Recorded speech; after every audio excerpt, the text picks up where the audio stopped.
सच में गवर्नमेंट के लिए बहुत ज़्यादा कंफ्यूजिंग सिचुएशन हो गई है लाइक दिस। क्योंकि यहाँ पे हम बात करें एयरटेल, भारतीय एयरटेल, या हम बात करें टाटा, मतलब टाटा ग्रुप भी एंटर कर चुका है रिलीफ वॉर के अंदर।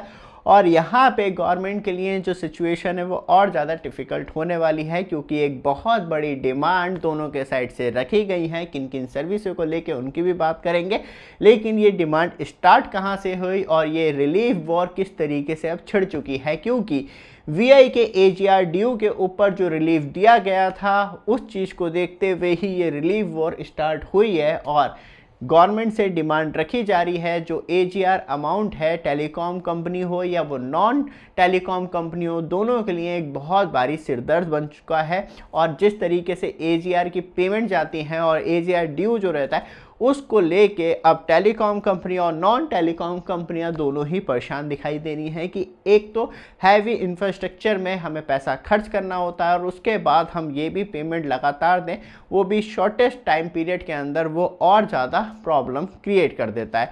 तो यहाँ पे तब गवर्नमेंट के हाथ में है कि वो एजीआर को आगे कर सकता है या पेमेंट को होल्ड रख सकता है। तो वो न्यू टेलीकॉम ऑपरेटर्स को एंटर क्यों नहीं करवा रहा, उनके लिए भी एक ऐसी सिचुएशन सिर्फ क्रिएट कर दे कि आप 5 साल या 10 साल में पेमेंट देना स्टार्ट कर सकते हैं, लेकिन आप टेलीकॉम सेक्टर में आइए, अपनी सर्विस स्टार्ट कीजिए और 5 साल 10 साल चेक कीजिए और आपको लगता है कि हाँ अच्छी सर्विस है, हम दे सकते हैं एंड कस्टमर तक, जिससे कि एक तो कंपटीशन क्रिएट होगा मार्केट में, ऊपर से जो प्राइसिंग फाइट है वो स्टार्ट हो जाएगी कम से कम देने में, और यूज़र एंड को बेनिफिट होगा। और साथ में तब कोई भी यूज़र रिचार्ज करवाएगा, जीएसटी 18% गवर्नमेंट के पास जाएगी। तब कोई कंपनी किसी कंपनी से डील करती है, उसमें भी जीएसटी अमाउंट ऐड होता है, वहाँ भी गवर्नमेंट को फ़ायदा होता है। और रिचार्ज, वो ब्रॉडबैंड हो या मोबाइल रिचार्ज हो, वो नॉन क्लेमेबल जीएसटी के अंदर आता है 18%, तो मतलब डायरेक्टली गवर्नमेंट का पूरा बेनिफिट। तो गवर्नमेंट ऐसा क्यों नहीं कर रही, क्योंकि हज़ारों करोड़ रुपए तो वहाँ से टैक्सेस के नाम पे आ जाएगा। पता नहीं कहाँ है गवर्नमेंट की एक्चुअली क्रिएटिविटी। बस ये है कि जो लिमिटेड टेलीकॉम प्लेयर्स बचे हैं उन्हीं के बीच में फ़ाइट करवाने का जो नया एक अवसर क्रिएट हो सकता है, जिससे रेवेन्यू बढ़ेगा, टेलीकॉम यूज़र बढ़ेंगे, सस्ती सर्विस होंगे तो लोग ज़्यादा से ज़्यादा पैसे खर्च करेंगे। पता नहीं गवर्नमेंट का प्लान कहाँ है। बट आप हमारे चैनल पे फर्स्ट टाइम आए हैं, चैनल को सब्सक्राइब, वीडियो को लाइक कीजिए रेगुलर अपडेट के लिए, जिससे कि आपको लगातार अपडेट मिलती रहे। और आपके लिए जैसे स्क्रीन पर टच करेंगे वहीं पर शॉपिंग आइकॉन आ जाएगा, स्मार्ट टीवी लेकर आए सबसे सस्ते प्राइस में। क्योंकि याद रखिएगा 26 जनवरी सेल स्टार्ट हो चुकी है फ्लिपकार्ट पे। एक छोटी सी क्लिप देख के फिर वापस आते हैं। तो दोस्तों फाइनली आज हम आपके लिए लेके आ गए हैं चीपेस्ट डील। जैसी स्क्रीन पे टच करेंगे शॉपिंग आइकॉन दिख जाएगा, जहां मैंने ये मोटोरोला का टीवी 6,500 रुपये का परचेज किया।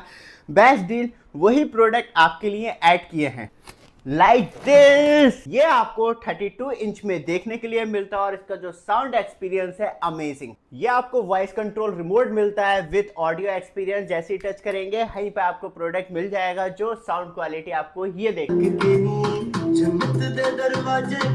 तो दोस्तों एक बार ट्राई कर लीजिएगा क्योंकि धमाकेदार सेल चल रही है। वापस आते हैं टॉपिक पे, फिर कहाँ हैं, क्योंकि तब गवर्नमेंट एक्चुअली प्रोएक्टिव कंडीशन पे वर्क करती तो ना तो ये जो मोनोपोली एंड डुओपोली हो जा रही है टेलीकॉम सेक्टर में वो भी नहीं होती, और ऊपर से नए प्लेयर्स इजीली ऐड हो जाते और उन्हें 5 साल का रिलीफ और 10 साल तक के पेमेंट मतलब टारगेट में रख दिया जाता, तो वहाँ पे हज़ारों करोड़ रुपए बच जाएंगे और इससे इंडिया का टेलीकॉम सेक्टर और ज़्यादा बूस्टअप हो पाएगा और कोने कोने तक इंटरनेट कनेक्टिविटी पहुँच पाएगी। But where is government.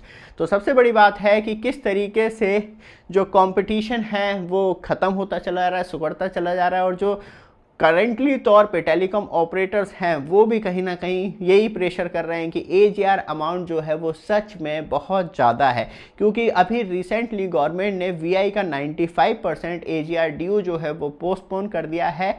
5 साल के लिए तो पूरा रिलीफ दे दिया और 10 साल का टाइम पीरियड रख दिया है। बाकी जो पेमेंट है ड्यू है, क्योंकि अमाउंट कुछ भी कम नहीं किया गया है। और टोटल अमाउंट जो हमें देखने के लिए मिलता है वो 87,700 करोड़ रुपीस, अराउंड बात करिए तो लमसम 90,000 करोड़ रुपए। ये एक सच में बहुत बड़ा अमाउंट है जो इतना बड़ा रिलीफ पैकेज दिया गया है। और इसी चीज़ को देखते हुए भारतीय एयरटेल भी डिमांड रखी है, क्योंकि उसका मार्च 2026 से 48,100 करोड़ रुपए का AGR ड्यू जाना शुरू हो जाएगा। और यहाँ से एयरटेल के लिए भी प्रॉब्लम की बात हो जाएगी, क्योंकि अपने इंफ्रास्ट्रक्चर पे खर्च करें या गवर्नमेंट को जो स्पेक्ट्रम यूज़ किए गए हैं, स्पेक्ट्रम चार्जेस हैं, लाइसेंस चार्जेस हैं, वो देना शुरू करने होंगे AGR की फॉर्म में। ऊपर से टाटा ग्रुप की बात करी जाए तो टाटा टेली सर्विसेज लिमिटेड हो गई, Tata teleservices Maharashtra limited हो गई, उसके ऊपर भी 19,250 करोड़ रुपए पेंडिंग पड़ा है AGR का। और इस वजह से एक डिमांड रखने की गुजारिश की जा रही है कि गवर्नमेंट से रखी जाए, जैसा रिलीफ VI को दिया गया है वैसा ही रिलीफ हमें भी दिया जाए, जिसमें कि लॉन्ग टर्म रीपेमेंट का ऑप्शन हो, और जो मनी हमारे पास बचेगी उसे हम अदर्स वर्क में और अपने काम को एक्सपेंड करने पे लगाएं। लेकिन यहाँ पे गवर्नमेंट का एक बहुत बड़ा कन्फ्यूज़न है, क्योंकि वो VI की जो कंडीशन थी वो ये थी कि AGR अमाउंट पोस्टपोन या कम नहीं किया जाता तो VI पूरी तरीके से सिमट जाती है इंडिया से। लेकिन एयरटेल की ये कंडीशन बिल्कुल नहीं है और टाटा के पास पैसे की कमी नहीं है, लेकिन उसके बाद भी ये शर्तें रखी जा रही हैं तो गंभीर है। तो मतलब कहीं ना कहीं गवर्नमेंट का जो टैक्स है वो एज़ पर सर्विस के हिसाब से बहुत ज़्यादा जा रहा है, या गवर्नमेंट को क्लियर एक चार्ट देना चाहिए जियो, एयरटेल, VI एंड BSNL का कि भाई साहब ये इतना कमा रहे हैं, बस ये दिखाते हैं कि हाँ बहुत ज़्यादा ड्यू है, लेकिन ये लाखों करोड़ों रुपए कस्टमर से कमा रहे हैं, क्योंकि ये बार बार AGR ड्यू का जो गाना गाती रहती हैं।